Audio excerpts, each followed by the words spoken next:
Hey, what's up friends? You Gypsy back here today with my round 2 match in the Facebook Central SUMO OU tournament.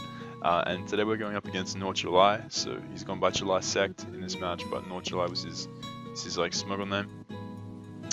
And as you can see for game 1, he's brought a pretty interesting looking team. It's Screaming Trick Room at matchup, you know, Diancie having Cresselia and Magenta to all set Trick Room. Then you see like the two massive threats in Rampardos and Crawdon. So yeah, definitely an interesting team. Surprising to see Mega Scizor on Trick Room. You don't really see that too much. Pretty interesting to see what that sort of set that is going to be. But the team I'm rocking today consists of Scarf, Pheromosa, Twisted Spoon, Lele, same Lele that we brought to the last game, or in the last round. Defensive Lando, Rocks Lando, defensive Finny, having a nice rain check. AB Magenta, and then Specs Greninja. So looking at matchup, I know that on a team like this, he's going to want to get his rocks, or he's going to want to set Trick Room at least first. So he's going to either lead off with Diancie or Cresselia, probably Diancie to get up rocks, then Trick Room, then Explosion into one of his sweepers, or one of his breakers, I should say. So I am going to lead off with my Ninja, just wanting to get at least if Magenta's going to set up a Trick Room, I can weaken it with Greninja, potentially get my Ash form if he does decide to stay in and get up rocks, but we do lead off with Ninjas. He does lead off with Diancie, so this is great. I can get up a Hydro Pump. He can either set up Trick Room this turn and Explosion next turn, to which case I'll go into my Lando. On the Explosion, he could Trick Room here and then set up rocks. He could set up rocks and then Trick Room. But either way, kicking Hydra is my play. He's not going to explode turn 1, but he does actually end up switching out, going out into Magenta. I miss my Hydro. This is critical because it means I can't gauge his set. If he's AV, then I would have gauged that information of hitting the Hydro, but you know, it wasn't to be. So he goes into his Magenta, so I'm just going to go into my own Magenta this turn. I just wanted to scout his set. He goes for the Trick Room here, so yeah, he's not like an Assault Vest variant, obviously. This is Trick Room Magenta, obviously makes sense on Trick Room. He goes for Flash Cannon, and it does a decent chunk, but because I am AV, we do eat it up. And this turn, he's just going to go for the Volt Switch right here. As he goes into his Scizor, and I do fire off another Flash Cannon, just in case he wanted to stay in and whittle my Magenta down a bit more for stuff like his Rampardos. But he goes into his Scizor, and this is fine. I do underspeed this Scizor, and I can just go for a Volt Switch this turn. Actually, no, sorry. I outspeed this Scizor, so this is like min speed Trick Room Scizor. Very interesting set. I have literally never seen this set before this match, but I do get the slow Volt Switch because of the Trick Room out into my Lando. But I decided to go out to Tapu Lele here for two reasons. Basically, like, had I gone out to my Lando there, I could have, like, whilst I could have EQ'd him, he would have been able to tank an EQ and roost up, roost on me, like, potentially start SDing on me. Going into Lele here screams that I've got HP Fire, and the fact that, like, he's under Psychic Terrain means that he can't click Bullet Punch here to take me out, so I do expect him to, he'll be able to OHKO me in return with, like, he'll be able to outspeed me on a Trick Room and OHKO me with Bug Bite or Iron Head respectively, so whatever move he has revealed to be like min speed Scizor. Obviously a lot of bulk and a lot of attack investment, so I'm going to make the switch out to my Lando here, baiting him to attack. He's got 2 turns of Trick Room left at this point, so if I go out to Lando, he has to fear the HP Fire, he has to respect that play here. So I do go out to Lando, let's do lower his attack, and get a bit of nice chip off with the Rocky Helmet, as he does go for the Bug Bite, and we eat that. So it's looking pretty nice for us. Now, Lando will outspeed Scizor and can actually kill it with an Earthquake here. So you're going to see he does switch out to Cresselia on this turn as we do get up my rocks. Now, had he roosted there or to set up another SD, I could have set up my rocks on like a roost, U-turned out into my Tapu Lele and clicked HP Fire the next turn, outspeeding the Scizor as Trick Room was over at that point. So that's why I was confident in making the Stealth Rocks play there. He's going to go into his Cresselia, and I'm just going to click U-turn here, as he's once again going to set up the Trick Room of his own. And this turn he's actually going to go for the Lunar Dance, bringing back his Scizor. Pretty interesting play. I guess he didn't really have too much to bring in versus my Magenta because it's such a threat to his team. But it does bring back his Scizor from the grave, as I can just go for the slow Volt Switch, underspeeding, outspeeding his Scizor under Trick Room, as he does go for the SD here. And now Lando can come in once more. This thing is forced to either SD again or Roost. I don't think he has Roost, just because he is like SD, Bug Bite, he's probably Iron Head and Superpower, so he's not walled by Scizor. Sorry, he's not walled by opposing Heatran, which makes sense because he has a Magearna on his team, so Heatran kind of stands in the way of Magearna if he's not packing Aura Sphere, so Superpower would make sense when this is a set, but he's just going to go for the double SD here, and this is fine because I force him in a situation where he has to attack my Lando or get knocked out by an Earthquake. If he decides to Roost here, he's going to Trick Room is going to have one turn left, which I can then U-turn out, go into my Tapu Lele and fire off an HP Fire after Trick Room ends, so he's going to attack here, go for the Bullet Punch, as that does not take out my Lando, and Lando lives to see another day. He's going to bring in his Diancie here, to which I can just click Earthquake. I do expect him to set up the Trick Room or get up his own rocks, but he goes for the Trick Room. Trick Room was the play there, as now this allows him to either get off an Explosion or set up his own rocks this turn, but he does decide to set up his rocks, and we can just take him out with the Earthquake. Now he brings in his Rampardos here. Rampardos will die to a Specs Water Shuriken from Greninja. It will die to anything from my Magearna. My Tapu Fini lives a hit unless he's like Banded Head Smash. I think a Banded Head Smash will probably take out Fini after rocks, but Greninja is always a safe Revenger. Psychic Terrain is not currently up, so Water Shuriken does kind of win at this point. But he's just going to go for the rock slide here, and he's actually going to miss, so I do take out his Rampardos there, and my opponent decides to forfeit the game. Had he attacked my Lando there, I would have Water Shuriken with the Greninja. If he decided to stay in, Rampardos would have died. If he decided to go into Magearna, Magearna would have taken a Specs Water Shuriken, would have lived obviously, but I did have my own Magearna in the back to check it because I was a Soul Fest. Trick Room would have subsided the next turn, so he would have been forced to set up Trick Room again, taking more Flash Cannon damage. And essentially, in the end of the game, I had Fini to wall his Crawdon, and I had Specs Water Shuriken on my Greninja to finish off Rampardos, Crawdon, and Magearna after they'd all been weakened. So yeah, that game was in the bag. Basically, after he let Sizzle go, and he sacked off Cresselia to heal up Sizzle. So we do get that nice game 1 win, but game 2 is just around the corner, so I'll just pause it and then we'll bring you. Alright guys, so we are back with game 2, and I didn't really mention this before, but I know I'm using ults that I don't usually use. Use Comfy and Balloons are both 2 of my ults, so I guess they've been revealed, so I'll make a couple of new ults and new secret ults and use those for the future. But yeah, these were some of the ults I was using through the tournament, hence why it may look a bit weird, but it is actually me playing. Now going into this game, you'll see my opponent has brought a very interesting team. He's got the Mega Absol, Alolan Ninetales, Magearna the God, Mandibuzz, which is a really solid check to stuff like Hooper, even Mega Metagross to an extent, possibly Scarf Drill, or maybe even Fat Drill, and Volcanion. So really cool team by my opponent. And the team I'm rocking with today is Scarfed Tapu Bulu, which is a pretty solid Revenger. Like, a lot of people don't expect Scarf, and it can nab some surprising kills on, especially versus offense, because like Scarf Bulu is still so strong, like with that grassy terrain bonus to its attack stat, to its grass type moves. It's just a beast. And then we have standard Mega Metagross actually running Pursuit this week. Sorry, this isn't a league match. Pursuit this game, which actually really helps out with trapping like opposing Scarflatis, and we're going to get to why that helps. Is a very nice trapper, trapping Tapu Lele. That's its main role really, Pursuit on this team, but trapping any Scarflati is definitely appreciated, as we're going to get to later. But Lele is a big threat, and even though I have AV Magnezone, trapping it with Gross is always really nice. Then we have defensive rocks, Lando, standard Lando, best mon in the tier. Then we have AV Zone, which, yeah, as I said, takes on Lele barring. Like, this was back before people discovered Z-Move, Focus Blast, Lele. This was back when everyone was running like Specs and like Scarf and stuff. So it's a pretty solid mon. It also checks Tapu Koko, checks Magearna nicely as well, even Aura Sphere variants, because it does trap it, and you can always click Mirror Coat. So then we have Lele, my Fini, so basically a Taunt variant today. Taunt, Moonblast, Nature's Madness. It means I don't lose the rain.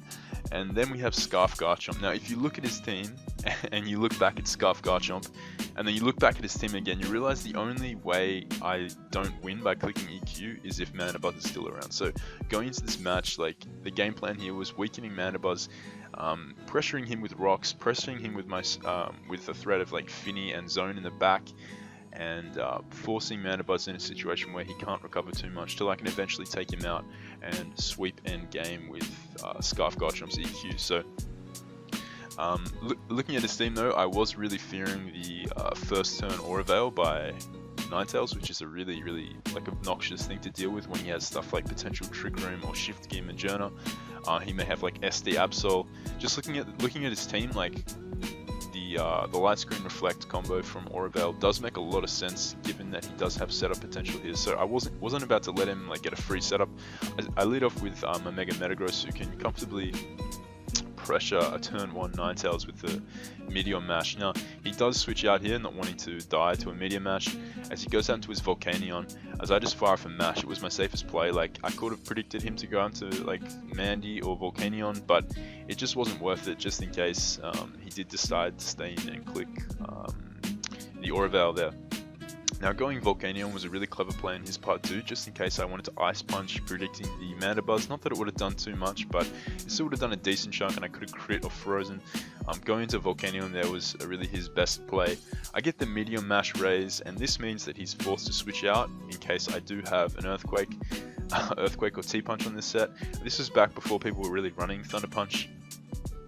Earthquake was far more common for stuff like Heatran. But that being said, like, he could always stay in here. I know he's probably not a Scarfed variant. I do take hail damage before he does, which is interesting. So I know he's probably going to switch out here and go out to his Mandibuzz, trying to tank the Earthquake or take on the Earthquake, and then he can just click Foul Play and kill my Metagross, which is a massive threat to his team. So I click Pursuit here and I catch his Volcanion trying to switch out, and that is pretty big because that means my Finny is more free to spam Moonblast versus his team.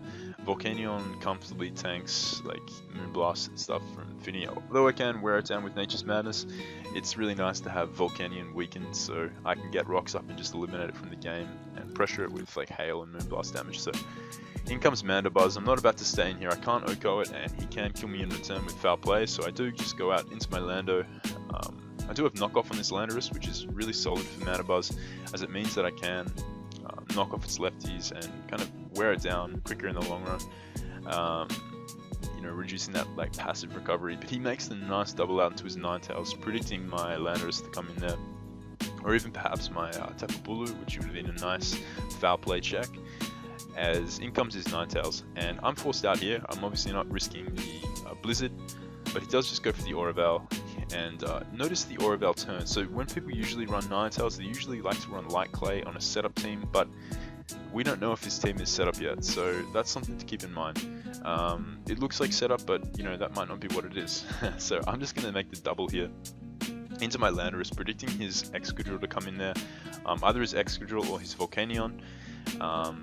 But he does go into his Excadrill, and now I can just get up my rocks, as he doesn't really want to stay in. He could have Toxic me there or done anything, but because he did have the screens up, but he does just go into his Mandibuzz. Now this is great. I force him in a situation where he has to defog eventually, if he wants, unless he wants to keep getting whittled. He's got Mandibuzz, Ninetales, and Volcanion, who are all hit super effectively by the Stealth Rocks. So it's in his interest to defog. And I do think he does have defog on this rather than necessarily spin on drill. He might have both, but this just means I can get the knockoff here, as he does just go for the defog. So that's pretty nice for us. Mandibuzz is looking like less of a threat now in terms of being a wall, but now I can just get the rocks up and U-turn back out, as he does go out. As I do go out into my Finny, as he decides to defog this turn. Now, I went out to my Finny just in case he wanted to Toxic on my Landorus, meaning that I couldn't like continuously spam Stealth Rocks, because Stealth Rocks PP does outlast Defog PP, but Landorus didn't really want to stay in and take Foul Plays because it is my check to his Excadrill. So he is going to switch out this turn and go out to his Magearna, as I do catch him on a Nature's Madness. He was probably not going to sack off Volcanion there. He may feel like this is useful late game versus my Lando or something like that. but his Magenta takes a ton from that Nature's Madness, and he is a lefties variant, so very interesting to note. He's not like a Specs variant, which means Magnezone is an easy switch into this, as he does go for the Volt switch and he gets the crit, so he's going to go back into his drill here, which is fine. I can go back out into my Garchomp this turn, as just in case he wanted to make the double predicting my Landorus to come in, he could have doubled to Ninetales right there, and my Garchomp does have the Poison Jab on this set, so Poison Jab doing a little bit more than Earthquake does. Or I think I actually may have had Iron Head on this jump, I'm not too sure, but I did have a way of threatening out the Ninetales if he did want to go into that. But he does go for the Stealth Rocks this turn, which is okay. I can just go out into my Landorus, as this turn he does make the switch out into his Mandibuzz, and this is fine. I can now get my rocks back up on the field as he goes into his Absol. So this Absol set, like, whilst the kind of standard Absol doesn't seem too threatening against Landorus T, I know what Absol does. So this, I know there's an Ice Beam coming my way, and I know he's not expecting me to predict that. So this turn I go out into my Tapu Fini, knowing I can tank an Ice Beam, not fearing the freeze because of Misty Terrain, as he does fire off the Ice Beam. We get our lefties back, and now I can just fire off a... I could have fired off a Moonblast here, echoing the Absol, but I did expect him to preserve this, knowing that nothing he has can actually kill me from this range. T-Bolt won't even kill me, even with a crit. But he does stay in and go for the T-Bolt that turn, as I do go for the Nature's Madness, perhaps wanting to whittle me for... I'm not quite sure, for his Magerna, I guess, but I have Magnezone for that mon. I guess he didn't really have like that great a switch into my Fini at this point, but he could have sacked off Volcanion and like gone into Drill to threaten me out, but Fini's a real issue for his team, so he does go for the Nature's Madness there. As now I am just going to fire off a Moonblast, because it does definitely kill from this range. Kill from 100% if I'm honest, but he goes into his Magerna, and now I can just fire off a Nature's Madness this turn. I want to get this thing whittled, because the more whittled I get it, the easier time Tapu Bulu has versus his team. And I did expect him to maybe just click Volt Switch here, or even Aura Sphere, predicting my incoming zone. But he does just go for the Fluor Cannon there. So he may have been predicting my Landorus T to come in, or just wanting to get big damage off on my Fini. But this turn I am going to switch out to my Landorus, knowing that he's not going to Fluor Cannon again. He's going to click Volt Switch, expecting my my zone to come in, as he does. So that's really solid for us. So we can now U-turn here on the predicted Mandibuzz switch in. As Mandibuzz is getting chipped, it's getting whittled, and he doesn't have his lefties anymore. So we're getting closer and closer to Garchomp actually sweeping this man, as Fini forces Mandy out, which is really nice. So Mandy was at 54, so he's going to come in less 25% after rocks. Really in range of like Scarfed Woodhammer from Bulu, I think, like a high roll. In range of anything else on my team, that's for sure. So Magerna comes in on the Moonblast, which is fine. He's going to get his lefties back. This thing is a bit annoying for me, that's for certain. But I'm going to switch out because Fini is nice to pressure the Mandy, as I do have Taunt on that set, and Moonblast like Oko's in from such a low range of health. He's going to Volt out here and go out into his Excadrill, and I'm not trying to risk my Metagross here. I shouldn't have risked my Metagross here, which is what I wanted to say, but the fact that I've shown Landorus to be my switch into Excadrill time and time again meant that his Ninetales is not like Clay. I'd realized that during the match. His screen's only stuck around for like 5 turns, so I know he's more than likely a Sash or even a Scarfed variant of Ninetales.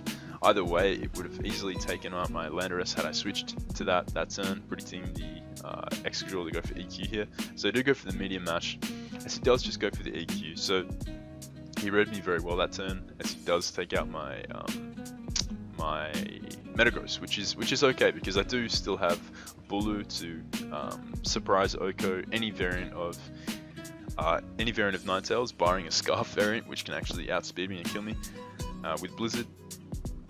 Bulu Oko's Magerna from that range. It Oko's Mandibuzz after rocks, or 2 KOs at least, 2 Woodhammers, and it can kill obviously Excadrill and Absol. So I do go for the Woodhammer here, as he sacks off his Volcanion. And this is going to allow him to bring back in his Ninetales, and this is where it gets interesting, because he actually outspeeds me this turn and fires off a Blizzard. So I know this is a Scarfed variant of Ninetales, and you know, that's pretty scary versus my team. But it is easily taken on by my zone. It's outsped by my Scarfed Sorry, it's not outsped by my Scarfed Garchomp. Ninetales is faster than my Garchomp. But you're going to see he goes into his Excadrill. He wasn't actually a Scarfed variant of Ninetales, sorry. I was a banned variant of Tapu Bulu. I don't know why I made that mistake, but you're going to see he goes into his Excadrill here. And I get the Flash Cannon damage off on the Excadrill. As he does get his lefties back and the grassy terrain, so Excadrill's looking pretty annoying. It's getting a lot of health back, but Lando is still a solid answer to it, as he does go for the Toxic on my Lando switch. So very, very nice play on his part, knowing that I would switch out. As he actually reveals the Protect. It's a very interesting Exca set, nice custom Exca set. Nice way to whittle down the Landos, definitely, which is a big threat to his team. But I'm going to U-turn here on his Magearna. And this allows me to trap his Magearna with my Zone, which means I can just take it out with an HP Fire. And that is really nice for my team, because now Finny does not have a Moonblast switch in, which is very solid. He's going to go into his Mandibuzz here, as I do just fire off the Volt Switch, as he does Roost. So we get the Volt Switch off. Still does a decent chunk considering he lost his Flying typing, but now nothing switches into Moonblast, barring his own Excadrill. So he does sack off the Mandibuzz. And at this point, he doesn't know that my Garchomp is Scarfed. I mean, he could have assumed that at this point, but he plays on as though he doesn't realize that, as now he is going to go for the Freeze Dry with his Ninetales. And I can just go into my Garchomp this turn, outspeed with the Earthquake and take him out. So it was a very, very fun game versus this guy. He brought a really, really cool team in Game 2. Game 1 was a very interesting Trick Room team. Not the greatest Trick Room team I've ever seen, but it was definitely an interesting team. But Game 2 team was, yeah, that was flames. Like, Mega Absol is a really underused mon, especially in OU, and it was pretty cool to see it.